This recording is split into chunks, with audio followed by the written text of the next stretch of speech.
আমি আমার নিজস্ব উদ্যোগে Shahid Abu Sayed coaching centre spoken English নামে প্রতিষ্ঠানটি চালু করতে যাচ্ছি। আপনারা সকলে আমার জন্য দোয়া করবেন। আমি যেন শহীদ আবু সাইদ কোচিং সেন্টারটি সফলভাবে পরিচালনা করতে পারি।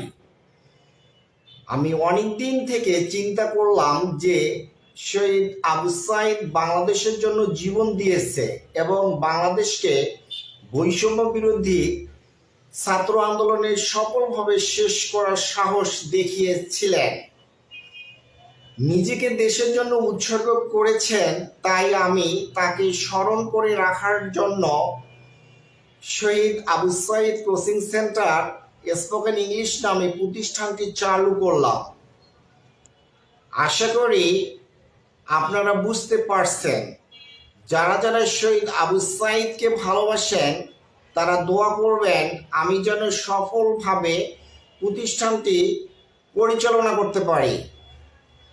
আমার প্রশ্ন হলো, বাংলাদেশ স্বাধীনতার 54 বছর পেরিয়ে গেছে, কিন্তু এ জাতি ইংরেজি থেকে মুক্তি পায়নি। তাই আমার প্রয়াস যে এ জাতিকে একটু ইংরেজি শেখাই। I want to reach people, I want to teach people. খোদা হাফেজ।